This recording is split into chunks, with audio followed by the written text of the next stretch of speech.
when Asher confessed his love to me. A poor student. His first bluff stood aside and laughed at me. The limited edition shoes on his feet are worth enough for your living expenses for a year. Don't tell me you actually believed this kind of joke? And I did believe it. At that time, I didn't realize that Asher and I were from two completely different worlds. It wasn't until his first love lost her bracelet. Asher, along with everyone else, cast mocking glances at me. His voice was sarcastic. If you're short of money, just tell me. Why bother doing this? My eyes turned red, and my hands clutching the cuffs couldn't stop trembling. When I transferred schools, I blocked all of Asher's contact information and left quietly. However, unexpectedly, having fulfilled my obsession, Asher, who had always been so superior, had been looking for me for a full 7 years. After the physical education class, the school beauty Luna lost her valuable bracelet. Without my knowledge, she took people and rummaged through my school bag. When I arrived, the table was in a mess. She cuddled up to Asher and acted cockathiously. Asher, Willa is your girlfriend. Ask her to return the bracelet to me. Asher and Luna were childhood sweethearts who grew up together. Everyone knew that Asher treated her differently. Even I had to admit that. In many cases, he and Luna had more topics to talk about. When they got together to discuss topics about those famous brand limited editions, I could never get a word in. But this time, Asher didn't rush to respond to her words. After quietly tittying at my table, he then looked up at her. His tone was light, but he didn't deny it. What bracelet? I'll just buy you another one. Immediately, the whole class was in an uproar, and the speculations became more and more excessive. What do you mean? Is she really the monitor? It's not impossible. Everyone knows that she's a well-known poor student in the grade, and she was the only one who went back to the classroom during the physical education class. TSK, if she sells that bracelet, it'll be enough for our monitor's living expenses for half a year. Right? Hey, I heard that her father had his leg broken because he stole something back then. I froze at the door. As if someone had poured a basin of ice water over my head. I felt completely cold all over. I never knew that those who politely called me monitor in front of others would evaluate me like this behind my back. At this time, someone suddenly shouted, "Monitor?" The atmosphere suddenly froze. Countless eyes looked towards the door. I hadn't done anything. But the sudden embarrassment and awkwardness almost drowned me. I clutched the cuffs and saw that Asher also turned to look over. Perhaps it was an illusion, but I seemed to see a flash of mockery in his eyes. Nobody cared about my explanation when I spoke. Even the more I explained, the weirder the looks people gave me became. Forget it, Luna said softly. I don't lack this one bracelet either. Luna generously told everyone that maybe she had accidentally lost it. And that was the end of this matter. But I didn't want to be smeared like this for no reason. When Luna turned around, I grabbed her and wanted to take her to check the surveillance. Luna tilted her head to look at me. But her eyes were meaningful. I had thought that Luna would refuse. But I never expected that it would be Asher who stopped me. He gently stroked my head. Okay, Willa. It's okay. In the past, when I was sad, Asher would always call me like this. The suppressed grievance was brought out by these two gentle words. I didn't take it. I looked up at him with a choked voice. My dad came to bring me lunch. I went back to the classroom temporarily during the physical education class to put the lunchbox. I didn't do anything. I just went back to the classroom to put away the braised pork. My dad had specially made it and brought it here. He said that today was my birthday and that I should have something nice to eat. But Asher didn't seem to care about what I said. He said it didn't matter. No matter what I did, he could solve it for me. But why didn't it matter? I clearly hadn't done anything. Didn't Asher really know how important reputation was to a person? I insisted on checking the surveillance. And Asher, who had been stopping me all along, completely lost his patience. He suddenly let go of his hand and laughed in front of me. The laughter was low and cold. I finally realized that something was wrong and slowly looked up to meet his gaze. I saw the smile on his face. I saw in his eyes looking over that there was the same unconceivable mockery as everyone else's. Stop acting. Okay? Did you really not take it? His voice was sarcastic. I remember you said a few days ago that you were short of money recently. Also, the surveillance in the classroom broke down just yesterday. Willa, didn't you really know? There was a long buzzing sound in my brain. Somehow, at this moment, I suddenly remembered what Luna had once said to me. She said, "You still don't understand. You and Asher are simply not from the same world." I didn't understand before. At this moment, I suddenly understood. Asher, a young master who grew up surrounded by everyone's attention, was deeply engraved with prejudice against the poor.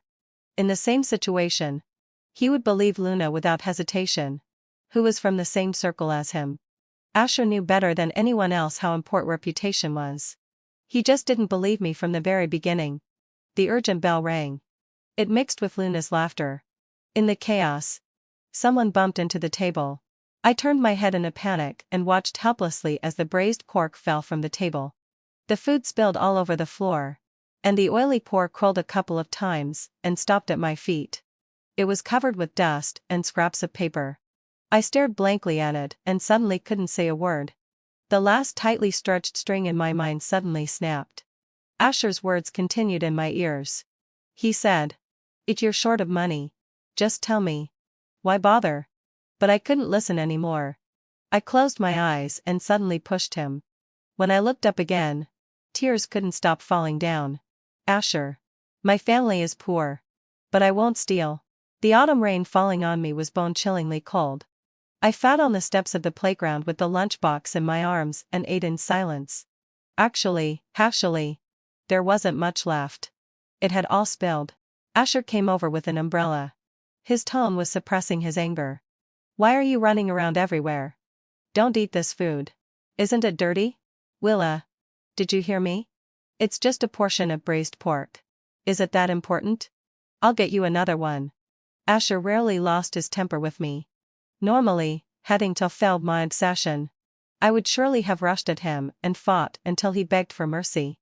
But now I just wanted to quietly finish this meal. I held on to the lunchbox tightly, refused to let go, and also refused to share the umbrella with him. Whenever Asher took a step forward, I would move aside with the lunchbox in my arms. "Are you avoiding me?" For a rare moment, his face was blank. After a second of silence, Asher took a step back with the umbrella. The umbrella covered my head, and he himself was standing in the rain, silently looking at me. When I was eating the last bite, the rain was pouring down. Asher said, "About the bracelet. No need to bother." I interrupted him. "I'll solve it myself." I said I'd help you. Asher's tone carried confusion. "Solve it yourself? How can you solve it with your living expenses?" Hearing this, I actually wanted to laugh. But I really couldn't. "Think whatever you want." After carefully putting away the lunchbox, I got up and walked back. Asher's voice melted into the rain. I seemed to hear him calling my name. But I didn't look back. After that day, Asher didn't come to school again. That was our last conversation. Luna gave up pursuing the matter, but the rumors didn't stop. The teacher pushed up the glasses on the bridge of her nose, and told me seriously that she would definitely investigate this matter to the end. When I returned to the classroom, someone saw me and subconsciously pushed their wallet deeper into their desk. I froze on the spot. My nose felt sour and uncomfortable. I had studied hard to get into this high school and had been firmly at the top of the grade. I never thought that there would be a day when I would be guarded against like a thief. On the day of the parents' meeting, I saw that from a distance. Someone was pointing at my father's back at the school gate and laughing. Their voices came intermittently. Hey, is that Willa's father from class 7? I heard that his leg was broken because he stole. Like father. Like son. The son of a rat can only dig holes. Didn't Willa also take Luna's bracelet?" In the cold wind, I saw my father's figure suddenly freeze. For the first time, I didn't dare to look up in front of my father. Gossip is terrifying.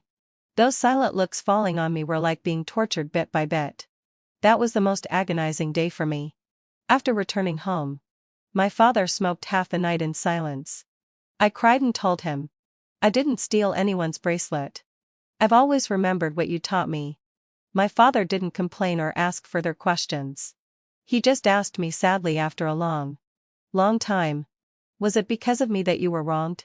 In the shadow, I saw my father smile at me. Sorry. Xiao Wan. His voice was hoarse. I made you unable to hold your head up too. He confessed to me what had happened back then. But actually, I already knew it. I was a child picked up by my father. Dad is useless. Coincidentally, you had a serious illness back then. That year, I managed to scrape together the money. But I was just short of 1,000 yuan for the life-saving money. I saw my father lost in memories. And there was pain in his eyes that hadn't dissipated for years. Dad really had no choice. But once it's done. It's done. Once the bottom line is broken, the shame will be nailed into the bone marrow forever, and can never be shaken off in this lifetime. My father's voice became smaller and smaller. It melted into the night wind. Finally, hadin saselb by Absai. I didn't know whether he was asking me or himself. He said that if he hadn't picked me up back then as a person like him, would my life be much better than it is now? My father's illness suddenly got worse. I was on edge and took a leave. I didn't want to go anywhere and just stayed in the hospital. When I came back from buying lunch at noon, I saw Luna at the door of the ward. I froze on the spot. And my heart was pounding. Luna had met my father before. With Asher. In front of my father's fried rice stall. I couldn't remember the details clearly. I just remembered that she asked me with a naive and disgusted tone at that time. This kind of roadside stall is so dirty. How can you eat from it? You can eat it. But do you have to force Asher to eat it with you? I saw Asher take a bite. And his handsome brows furrowed. He chewed a couple of times and, as if he couldn't bear it anymore, spat it out. At that time, my father was standing by the roadside. The cold wind was biting. He stared blankly at these young masters and young ladies. That night, I had a big fight with Asher. Coming back to my senses, I stared at Luna warily. What do you want to do this time? Luna looked at me with a smile. Willa, if you're short of money, just say so. How can you delay reading the illness? We're classmates. Asher and I won't just stand by. As she said that, she handed me a card. What do you mean? Uncle's illness. I know a really good hospital. I can introduce you to go there. However, that city is quite far from here. Going back and forth would be really tiring.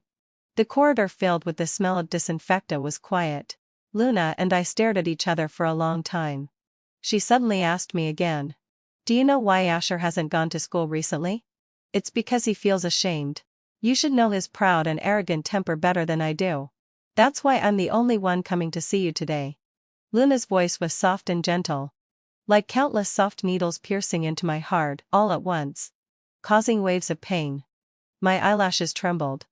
Inside the ward, my father's coughs came intermittently. Like the drums of death one after another. At that moment, I suddenly felt that everything in front of me turned into mist. When the mist dissipated, only this life-saving card was left. I needed this money.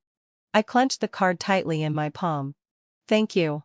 I'll handle the transfer to another school soon and accompany Dad to see the doctor.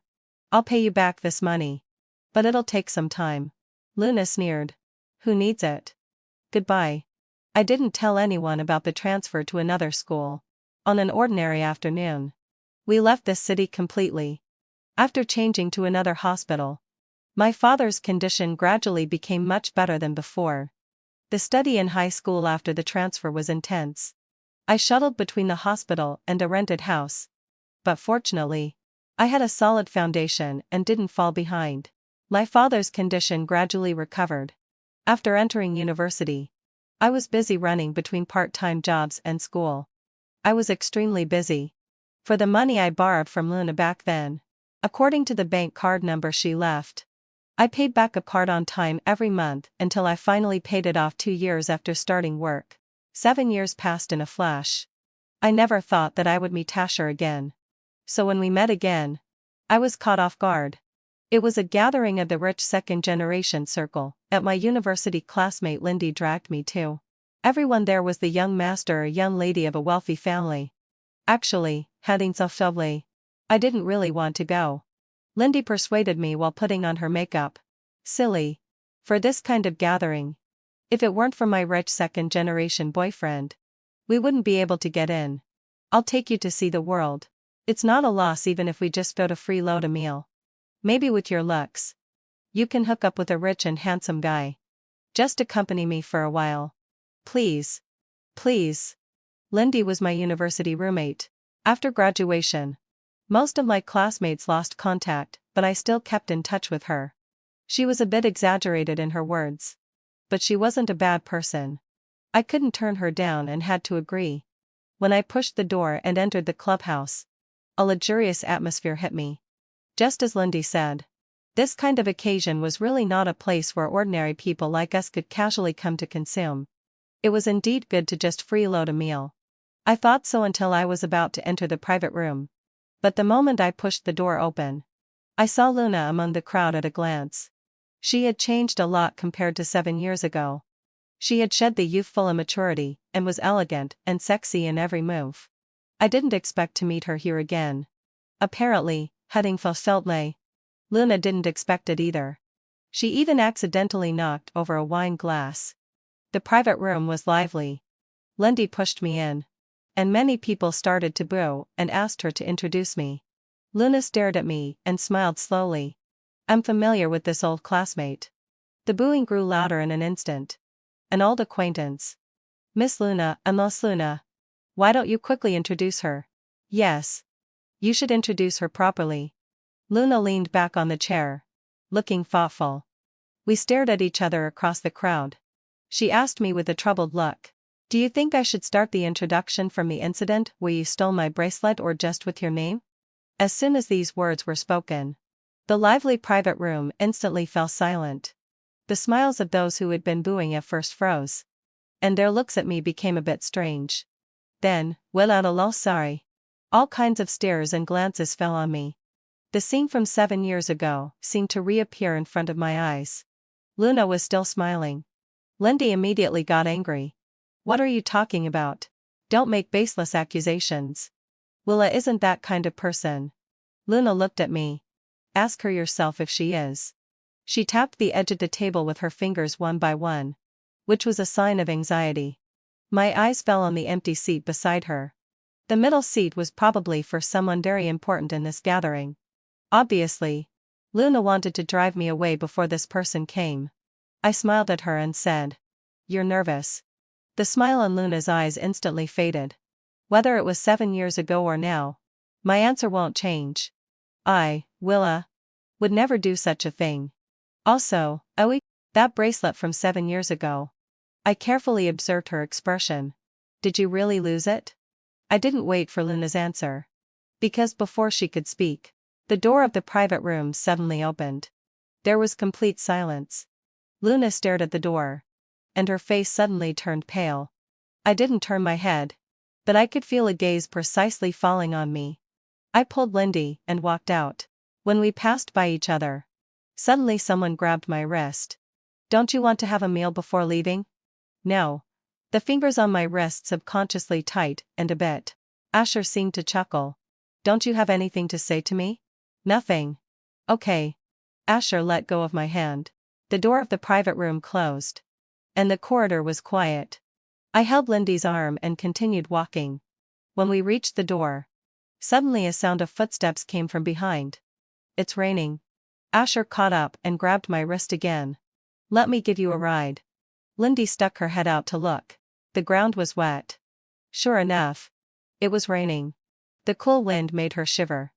I broke free from his grip and didn't look at him. No need. I've already called a taxi. Wait for me. Asher didn't give me time to finish speaking. He opened an umbrella and walked into the rain. Soon, without a lull, sorry. A black Bentley slowly stopped at the door. I sighed and finally looked up to meet his gaze. Asher had transformed from the lazy teenager back then into a man with a calm and steady temperament now. After 7 years, the gap that existed in our school days was even more magnified infinitely now. Just the watch on Asher's wrist was what most ordinary people would have to work hard for many years to afford. This kind of gap couldn't be crossed just by studying hard and working hard. I've called a taxi. I repeated tiredly. Asher didn't reply. After he opened the front passenger door, he stood in front of the door and looked at me quietly. It seemed that he wouldn't give up until I got in the car. It was hard to believe that the person who skipped school for a week because he thought I was an embarrassment back then would now, in public, be so persistent in wanting to send me home. After a moment of stalemate, the taxi I called arrived. Lindy was very cold, so she got in the car first. I just took a step when Asher suddenly blocked me. "Don't you forget." His voice was very soft, and he finally looked at me seriously. "Back then. We didn't break up. Back then." That word was so long ago. I sniffed in the cold wind and also asked him seriously, "Do you want me to make it up now?" Asher froze on the spot. He still wanted to say something when Luna suddenly pushed the door and walked out, seeing me and Asher. Her face suddenly turned pale for a moment. "Asher." Luna walked over and quietly stood between me and Asher. "Everyone is waiting for you to talk about the marriage alliance between our two families." Luna's tone when talking to Asher hadn't changed. There was always a coquettish tone at the end of her words. Asher was blocked. And I took the opportunity to get in the car and close the door. It seemed that Asher said something to her. But when I locked the door, all the sounds were shut out. I withdrew my gaze and, in the silence, smiled sarcastically. The car had just started when Lindy, who had been holding back for a long time, finally couldn't help but speak. "Girl, this guy is really rich. Everything on him could buy my life." Apparently, having fulfilled my obsession, Lindy didn't hear the conversation between Asher and me. She leaned over. "What's going on between you two? We're high school classmates." "Just classmates?" Lindy was suspicious. "It doesn't seem like it. Given the gap between us. What other possibilities could there be?" I don't know why these words touched Lindy's sore spot. She looked sad. "Yeah. Men like this, who are rich and good-looking, have as many thoughts as the holes in a pineapple. Look at my unreliable boyfriend. I just complained a little bit. And he actually had the heart to let me go home in the heavy rain." Complained was still too euphemistic. Just now in the room, Lindy had scolded her rich second-generation boyfriend severely because of me. I felt bad. "I'll treat you to dinner in the next 2 days. You can choose whatever you want." "Oh. The iron rooster is willing to pluck its feathers. I have to think carefully about what to eat." "Okay. I'm here." Lindy got out of the car and waved at me. "See you next time, baby." Once she left, the car suddenly became quiet. After driving for a while, the car stopped at the entrance of a shabby neighborhood. As soon as I got out of the car, a Bentley broke through the rain curtain and steadily stopped in front of me. The rain seemed to be getting heavier. The property management of the old neighborhood was very poor. The broken street lights were flickering on and off in the rain. I didn't expect Asher to follow me. He held an umbrella over my head. The sound of the rain hitting the umbrella was crackling. It seemed that every time we confronted each other, Asher and I were in the rain. Asher looked down at me and sighed softly. "You still haven't changed the habit of forgetting to bring an umbrella on rainy days?" My eyes fell on his right hand holding the umbrella. The middle finger was slightly bent, and there was a beautiful and delicate couple's ring on it. It made his hand look especially nice. I stared at it for 2 seconds. For some reason, I suddenly felt a kind of calmness, as if everything had been settled. "I'll remember next time." I looked at him. "So what are you doing here? We haven't finished our conversation." Asher was still persistent about the matter of breaking up. I found it funny. "You came all this way in the rain just to hear me say the word break up?" Asher looked at me quietly. "Yes." "Okay." I didn't want to be involved with him anymore. Just as I opened my mouth, Asher suddenly pulled me and walked towards the neighborhood. "But I don't want to hear it now." He asked as he walked. "Which building do you live in? What on earth do you want to do? Send you home? You'll catch a cold if you get wet in the rain." I stopped in my tracks, snatched the umbrella forcefully, and threw it into the rain. The raindrops fell on me with a pattering sound, and soon my coat was soaked. At this moment, I finally admitted that I wasn't as calm as I seemed on the surface. During the period right after the transfer, every night, I struggled in the pain of being alone and helpless. When I slept on the cold floor of the hospital at night, I had nightmares constantly. I dreamed that my father left me. And I dreamed that Asher watched me in the heavy rain indifferently. Asher's sarcastic gaze would always appear in my memories when it was quiet. I woke up sweating profusely. Only when I confirmed through the weak light in the corridor that everything was normal with the person on the hospital bed did I dare to breathe a sigh of relief. Later, I wouldn't cry in my dreams anymore. Then, I wouldn't dream of Asher anymore. I thought that everything had been forgotten with the passage of time. But at this moment, I realized that these emotions had just been hidden. Stop teasing me. Okay? I didn't. Asher suddenly fell silent when he met my gaze. He lowered his eyes, picked up the umbrella, shook off the rainwater, and put it in my palm.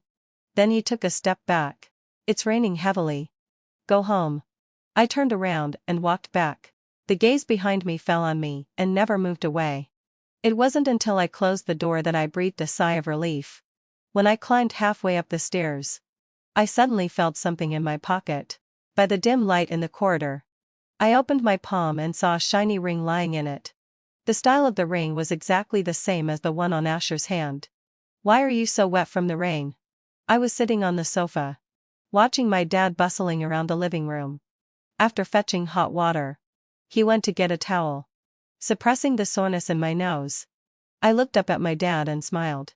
I was so happy about getting the bonus that I slipped and fell in the rain. Why were you so careless? Did you hurt yourself? And I've told you many times that you should put on an extra layer when it's cold. Wait. I'll make some ginger tea for you. Don't fall asleep. I collapsed on the sofa and felt in a daze. That dad seemed to be more nagging than before. I still had a fever after all. The fever lasted for 2 days and 1 night. My dad was so worried that he was pacing around anxiously. I said that I'd be okay after getting some sleep. When I came to my senses, I saw Lindy already standing in our kitchen cooking. And beside her, there was a good-looking young man peeling garlic.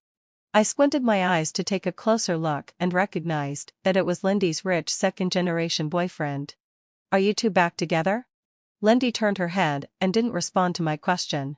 Instead, she sneered. I was supposed to be treated to a meal by you. But now I have to cook and bring it to you in bed instead. I looked at her eagerly. Can your cooking be eaten? Then don't eat it and get lost. Lindy really didn't have any talent for cooking. And her boyfriend, who had never done any housework, was even worse. I took a bite and wisely chose not to say anything. The boyfriend's name was Finn. He was 1 year younger than Lindy. This was the second time I'd met him. He had brought a lot of things. I quickly looked through them and found that they were all my favorites, filling up the whole table. Even many of them were things that Lindy didn't know I liked. I looked at the 3 iconic jars of canned yellow peaches and didn't say a word. Lindy was in a hurry to go to work after eating and didn't plan to stay longer. I stood in front of the door and stopped Finn. By the way, since you know each other, just help me give this to him. What is it? Oh my God. It's so beautiful. Shiny. And expensive. Lindy exaggerated covered her mouth. Finn looked at the ring in his hand and was stunned for a second. After realizing what was going on, he didn't deny it, but he didn't take it either. I'm just here to run errands. You'd better return it to him in person. I pretended not to hear him and handed it to him. In the end, Finn accepted it. When they turned around and walked downstairs, Lindy was complaining about the shabby stairs while asking him, "What's going on? Who are you giving it to? But this ring is really beautiful." Their voices gradually faded away. I leaned against the door, closed my eyes, and took a few seconds to relax. Then, with an low sigh, I closed the door and went back to sleep with my head buried in the pillow. The sky in my dream was always gray. I was lying on Asher's back, wearing his school uniform, feeling weak all over. Asher's voice was low and a bit helpless. Do you really have to eat canned yellow peaches? Yes. Every time I had a fever, my dad would buy canned yellow peaches for me to eat. Asher looked down on these things. But in the end, he still rubbed my head. Wait for me here. Okay. I sat listlessly on the ground, waiting and waiting. Finally, hadn't Halselbaya. I saw Asher coming back with the setting sun behind him. He put down 10 heavy cans of peaches in front of me and asked me, "Is this the kind you want?" Besides the cans, there were also many expensive snacks and desserts that I usually wouldn't even dare to look at. I was startled for a couple of seconds. Why are there so many? Asher looked at me as usual and said, "They're too cheap. I just took a little of each. Do you want to eat some now?" Asher. You're so silly. Well, open your mouth. He put a cool piece of canned peach into my mouth. I said, "One can. Just buy one can in the future. Is one can enough for you?" Asher looked at the almost empty can and laughed at me mercilessly. "Let's make it 3 cans." When I woke up, it was already dark. It had been raining continuously these days. The memories in the dream made me a bit irritable. I hadn't dreamed about the past with Asher for a long time. The living room was dark and quiet. My dad hadn't come back yet. Somehow, my heart suddenly started beating fast. I raised my head and drank a little less than half a cup of hot water, feeling the warmth sliding down my throat. But that feeling of annoyance became even more obvious. I picked up my coat and wanted to go out to get some fresh air. I also planned to go to the night market to look for my dad. As soon as I walked out of the community gate, I saw that Bentley parked not far away. In this shabby community, luxury cars like this rarely showed up. Many passers-by couldn't help but take a few more glances. The car owner was leaning against the car. His eyebrows and eyes were damp with the night moisture. When he turned to look over, his facial features gradually overlapped with those of Asher in my memories. "That ring was meant for you." He spoke, and his voice sounded a bit muffled. I didn't know how long he had been standing there in the night. The family did discuss an arranged marriage with the Bai family, but I didn't agree. After the bracelet incident, I wanted to solve it quickly, but something unexpected happened in my family that week. I was so busy that when I went back to school, I found that you had already transferred. Willa. I never meant to play tricks on you. I didn't look at him. I raised my head to look at the full moon hanging in the sky. After looking at it for 2 seconds, I said softly, "But you didn't believe me back then. You doubted and mocked me just like the others." Asher's figure swayed in the night wind. His face was pale. And he didn't argue. Actually, Luna was right. We were never from the same world. You've always been eager to hear me say break up. Are you cold? As if he had expected what I was going to say next, Asher abruptly interrupted me. There was a bit of sad pleading in his eyes. I ignored him and slowly finished the second half of the sentence. "But Asher, we broke up a long time ago. If you've forgotten, I don't mind repeating it again." Asher's face turned deathly pale in an instant. "Willa." He wanted to say something more, but his cell phone rang, interrupting him. My dad's call came suddenly. However, it wasn't his voice on the other end of the phone. The voice was panicked and urgent. "Girl 1. Your dad's fried rice stall was smashed. Come here quickly." It was like the sword that had been hanging over my heart finally fell. The drunk troublemakers smashed my dad's stall. And in the chaos, my dad was pushed to the ground. When I returned to the hospital, the strong smell of disinfectant made me feel in a trance that I had gone back to 7 years ago. The numb and anxious feeling made me want to vomit. I clenched my hands tightly, using the pain of my nails digging into my flesh to barely suppress the rising nausea. In the next second, my fingers were forcibly pried open by Asher. "Willa. Don't do this. Nothing bad will happen. Uncle has been in good health these years. Didn't you just hear that too?" His voice was very soft, as if he was afraid of stimulating me again. I buried my head in my knees and didn't say a word. Fortunately, having fulfilled my obsession, nothing unexpected happened. Nor did it trigger any old illnesses. It was just a sprained ankle. It was already late at night when I finished handling the hospitalization procedures and everything else. I stood at the hospital entrance and blew the cold wind for a few minutes before I started walking back. Asher saw what I intended to do. "Do you want to go home? I'll take you there." This community was really shabby. Even the lights in the corridor were flickering on and off. Absent-minded as I was, I almost missed my steps several times. But Asher quickly reached out to support me. His expression was hidden in the darkness. I heard his voice was a bit hoarse. "Have you always lived here?" I didn't answer. It wasn't until we had packed up my dad's things that we turned around and walked back. Asher didn't leave until the sky started to turn light. Before leaving, we sat at a breakfast stall by the roadside and quietly ate a bowl of wontons. This time, Asher ate calmly, as if he could really accept it. After eating, Asher looked down at me and said, "I'll come over as soon as I'm free. Call me if you need anything." "Don't come." I drank the last mouthful of soup. "We've made everything clear.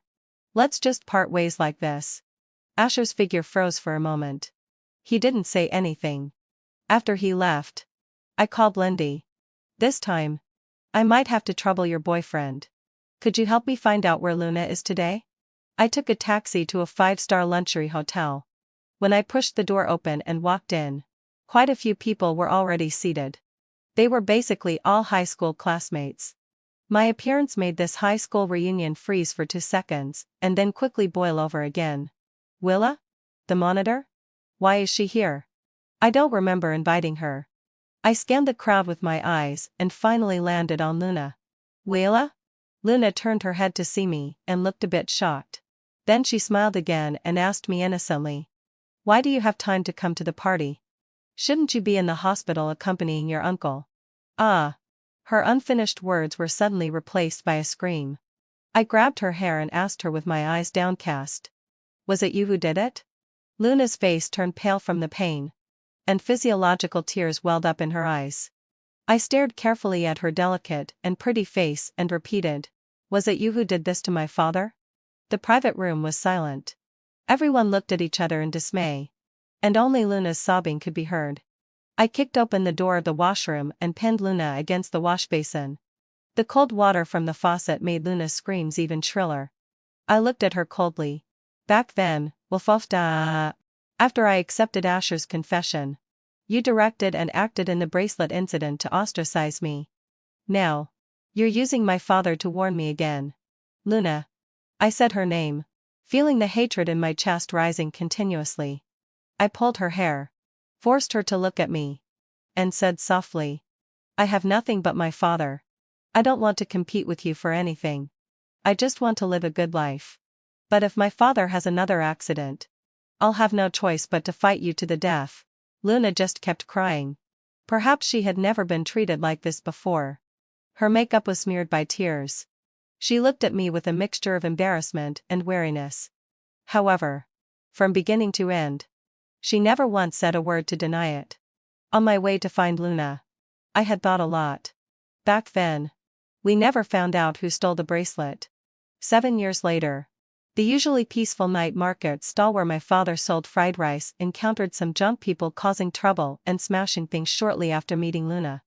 And only my father's stall was targeted. Originally, heading so felt my obsession. I just had doubts. But when I saw Luna smile, I almost instantly became certain. All the eyes in the private room were fixed on Luna. There were looks of doubt, shock, and disbelief.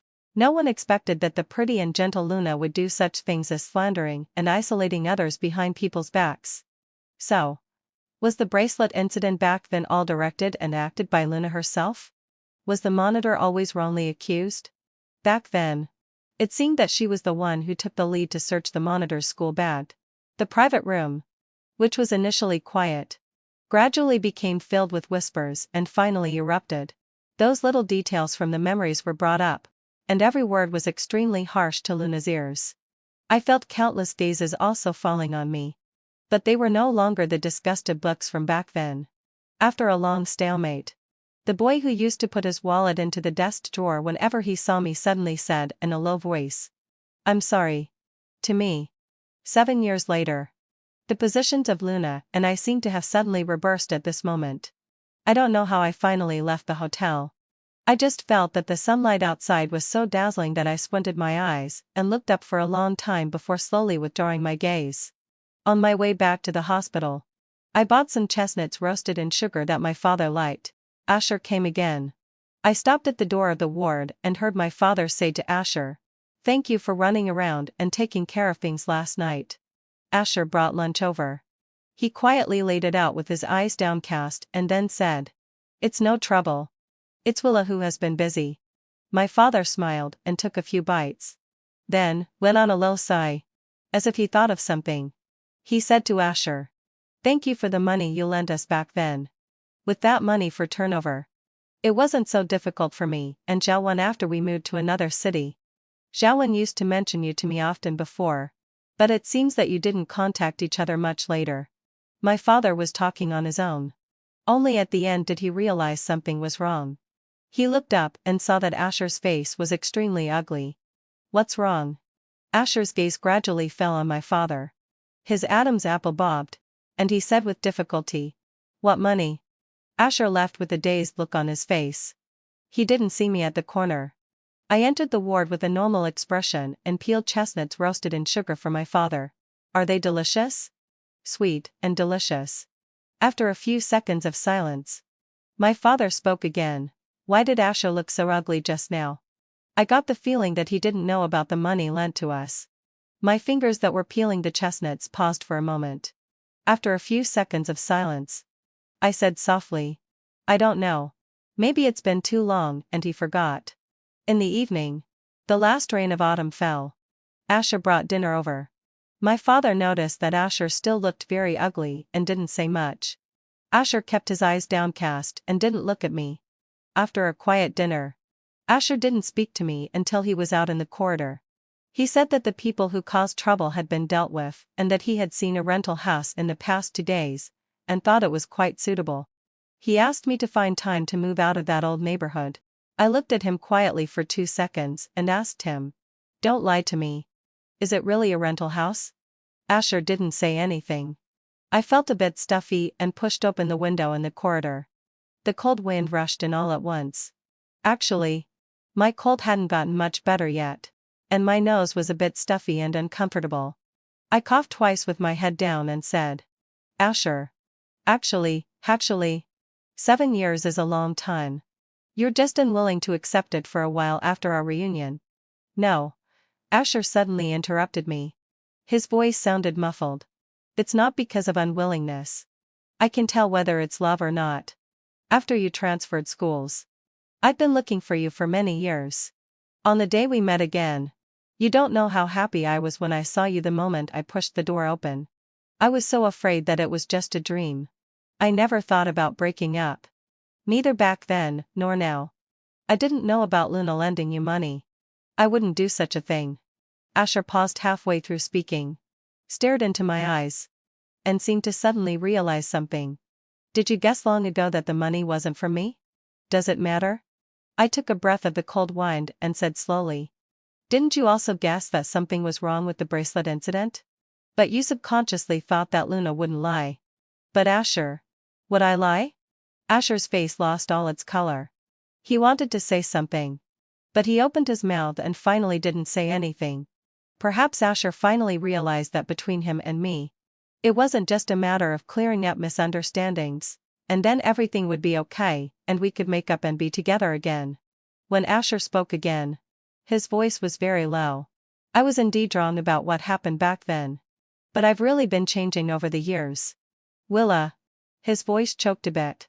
Can we not break up, please? Perhaps the wind was too cold. It made my eyes feel extremely sour. I felt so tired. I looked up at Asher and asked him very softly. Asher. Can you just let me go? I really can't afford to play along with the drama of you rich young masters and misses. I just want to live a peaceful life. The afterglow of the setting sun gradually disappeared, and the corridor darkened. Asher stood quietly in place and looked at me with red eyes at the corners for a long time. Finally, heading thoughtfully, he closed his eyes and softly said, Okay. After that day, Asher seemed to disappear. My father gradually recovered and could walk slowly by himself. On the winter solstice, having tillfeld sigh. I got a promotion and had hot pot with my father. Everything was developing in a stable and smooth direction. On New Year's Eve, Asher sent a text message. Can we meet? For the last time. In the heavy snowfall, Asher stood in the snow waiting for me. Happy New Year. Asher's voice was so light that it seemed to blend with the snow. Make a wish.